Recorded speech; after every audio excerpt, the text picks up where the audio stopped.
Hey everybody, Steve here, and today we're taking a look at Soccer Blast, which is the latest creation from Keith Avallone at Play.com. This is a game for 1 or 2 players, and a match is going to take you anywhere from 30 to 60 minutes to play out. Now, if you've played other games in the Blast series, the hockey or lacrosse Blast games, you're going to be able to jump right into this game as it builds upon that same game engine. If you're not familiar with those other games, every minute of play, you're going to roll the 3 dice and see what happens on the action chart.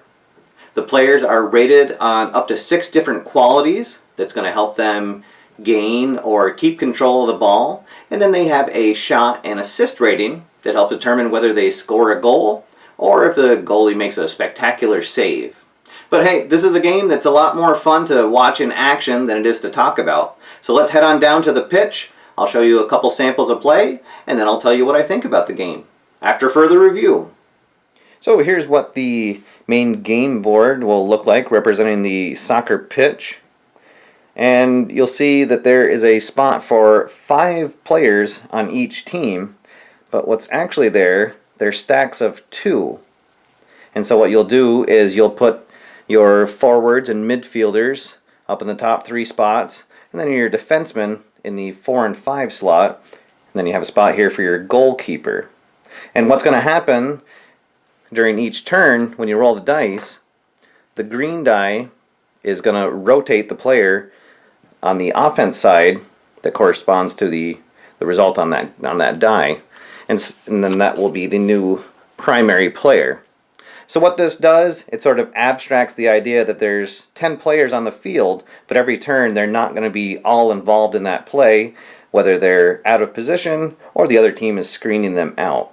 And then what you'll do is you'll combine the total of the black and the white die and then take a look at the pitch action chart to see what happens during that minute.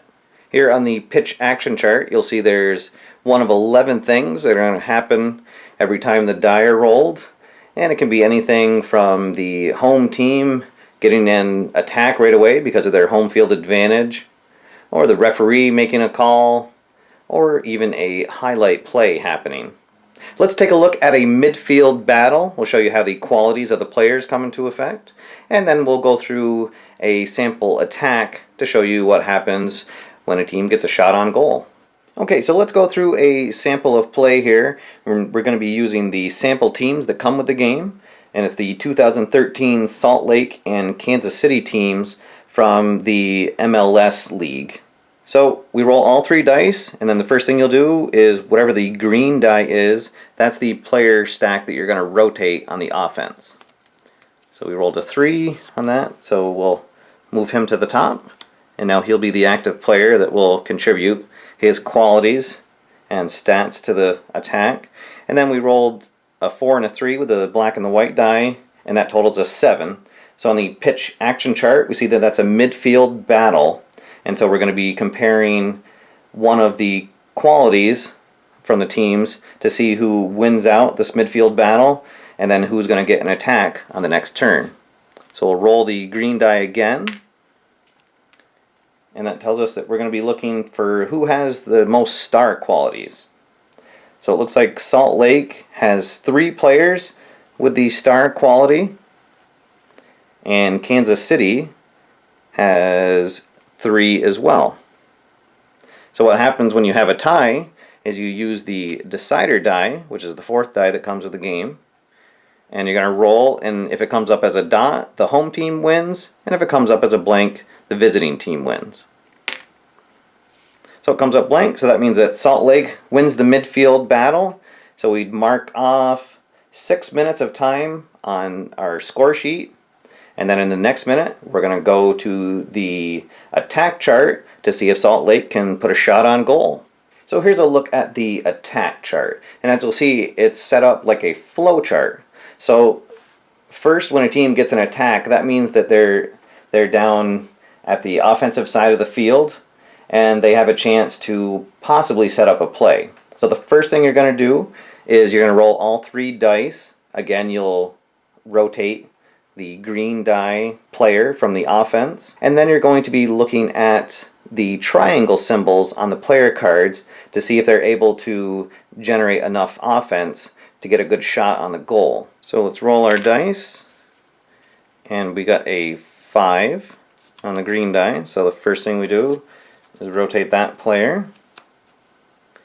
And now we're looking for the triangle symbols for the offense. So we can see they have 1, 2, 3, and you're going to compare that to the black die. Now in order to generate a shot on the goal, you need to have the black die needs to be equal to or less than the number of triangles. So in this case, we don't even need to worry about the white die, which would be looking at the defense, because they weren't able to get their offense going, and so it's a missed opportunity. And then you would go to the defended chart and look at the total of the dice, and that's going to tell you which player has a chance to end up with the ball. So in this case, we're looking at the player at the offensive 5, which is here, and if he has the circle symbol, which in this case he does, then he's able to corral the loose ball and maintain possession. So in this case, Salt Lake wasn't able to get a good shot on the net, but they're still in control of the ball, and they would still have possession, and you roll again on the pitch action chart for the next minute of play. But let's say that we had rolled a 3 on the black die. Now we have our black die equals the number of triangles, so the offense is able to get their shot on the net. And now we're going to look at the white die, and we're going to compare that to the squares on the defense. And the squares represents the defensive capabilities of a player. And we're trying to get over the number of squares on the white die in order for the offense to get their shot off. So in this case, Kansas City only has 2, so the offense would have succeeded, and now we'd move on to the on-target chart. Now again, we don't re-roll the black and the white die yet. We total them up, and it's a 9, and in this case it tells us that it's player number 1 is getting the shot off, and the player with the green die is going to contribute with the assist. Let's show you how that works. So we're going to move on to the next stage here. So again, we'll roll all 3 dice. And the first thing we do is rotate the player at the green die. And now the black die, we're going to be comparing that with the power of the shot. And how you generate the power of the shot, first you look at the shot rating. So it's the player at number 1, he has 3 stars. And the player at the assist, which is the 5th player, has scissors. So he's unfortunately going to cut the power in half, rounded down. So we're only going to get a 1 for the total power of the shot. The black die needs to either be equal to or less than the power. So in this case, it would be a missed shot. So we'd go to the saved column. Again, you don't re-roll the dice. You look at the total. And at number 4, it says if there is a square on the defense, then the player at the number 4 spot on defense collects the ball, and then the defense would have possession of the ball for the next minute of play. So we see that Chance Myers does have the square. So Finley gets a bad shot or a weak shot off on net. It's saved, and then Chance Myers recovers the loose ball, and Kansas City would have possession, and you'd roll on the next minute on the pitch action chart. But let's say that this had been a 1, and so that we've now matched the power of the shot, and now we would look at the goalkeeper's on target rating. So you'll see that the goalies, the goalkeepers, they don't have a shot or assist ratings. They have 3 separate save ratings. And what we're looking at right now is the on target, and the white die needs to be greater than the number of stars for it to go through and be a goal. So Nielsen has 4 for his on target, so the white die doesn't beat it, so he's able to make the save. And again, you would go to the saved chart. In this case, we'd look at 2, and then that's asking us if there are 3 squares on defense, which there aren't. And so in that case, the player in the offensive 3 spot would collect the rebound, and then he would get a second shot. And then how that works, that would be a rebound shot. And so there's no There's no assist. When there's a rebound, you're simply just looking at the shot rating of the player and then in the reaction rating of the goalkeeper. The shot would be on because he rolled equal to or less than his shot rating, but then the goalkeeper is able to just get a hand on it, and the white die just matches his reaction rating. So that's how a on target and a reaction shot are worked out. Let's just say that his rebound shot that he had rolled a 2 on the white die, so the 3 matches his shot rating. The 2 is over the reaction, so it goes through. It's a goal, but we go to the goal chart because there's still a chance that the goalie would make a spectacular save. So we look at the total 5, and it says it's blasted in from close range, and it's a goal. So you see that it's a step-by-step procedure to get into the goal. So they're very hard to come by, but if you get a really powerful team that's able to maintain possession, eventually they'll be able to chip away and put it into the back of the net. And so before I go to the wrap-up, I just wanted to highlight some of the other action events that can take place. The reason I showed you the midfield battle is because it's the 7 result. That's what's going to come up most often. And it showed you how the qualities of the players work. There's 2 other places where you'll be looking at the qualities of a player. At number 6, you'd be looking just at 2 individual players and to see which one has the quality, and if the offense wins, they go on attack, and if the defense wins, they gain possession of the ball.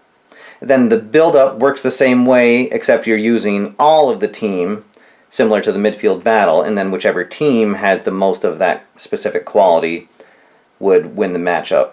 But the other 2 I just wanted to quickly highlight are at number 3 and number 5. If you get a 3, you'll roll again on the highlight reel chart, and this is where some interesting things can happen. So let's take a look at that one real quick. So here's the highlight reel M chart, and you'll see that there's some interesting things that can happen. You'll see there's some places where the referee either becomes hostile to a team or it becomes friendly, and there's a separate referee chart that's on the other side, and you'll see that it starts.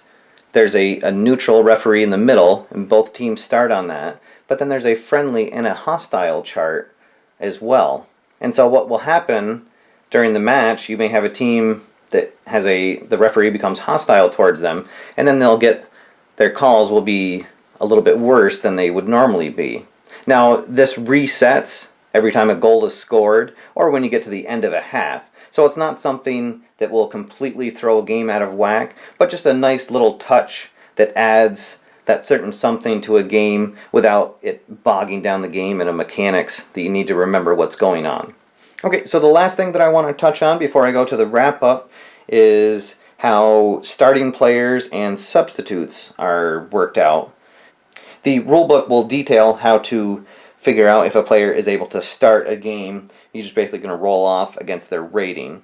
And now how the substitution works is at any time during the game, you can bring in one of the 3 players that you've designated as a substitute, and it's going to depend on what their position is as to what sort of chip they will get. Now the rulebook details which player gets which chip, but basically if the player comes in and you're going to be looking at either their offensive or their defensive symbols, and that's going to determine which chip that they get. And what the chip allows you to do, when that team either goes on the attack or is defending an attack, you'll be able to utilize these chips to spend them to help your team win that challenge. And this just simulates the effect of a substitute coming off the bench and giving their team a little injection of adrenaline to help either give them an offensive boost or to strengthen up their defense when they're clinging to a lead. Okay, so there's a look at Soccer Blast. Now, as you can see, as I mentioned in the introduction, if you're familiar with either the Hockey Blast or the Lacrosse Blast game, this is going to be a fairly simple game for you to put it on the table and get playing, as it really builds upon that same game engine. And if you haven't played them before, just take one look through the rule book and then get rolling the dice. It really is pretty simple, and once you get down how the attacks work and the on-target shots work, that's really the most difficult thing there is about the game to handle. As you can see, it's a really fun game. The very first game that I played, it only took me about 50 minutes to play through, and by the time I got to my third game, I had that down to about 35 minutes. So I could actually see this taking under half an hour if you have a game that's relatively penalty-free and a low-scoring game, which most of the games are going to be. I have to say that going into this, I wasn't really sure how using that same game engine it was going to be able to recreate the low scoring of a soccer match, especially as this in the Lacrosse Blast game, you would generally have 10 to 12, sometimes even more goals scored per game. But it does it really well. I love the flowchart feel to the attacks, and it's really great the way that it works out. It doesn't seem like it should work as well as it does, but it really recreates that feel of the push and the pull of a soccer match. And even when you have a low scoring game, if one team is really dominant, it's not necessarily going to be reflected in a high score. It's just the fact that they maintain possession of the ball for so long and never allow the other team any real chances to score. So you might have a 2-0 game, but it wasn't even that close because the other team was able to dominate so much with possession of the ball.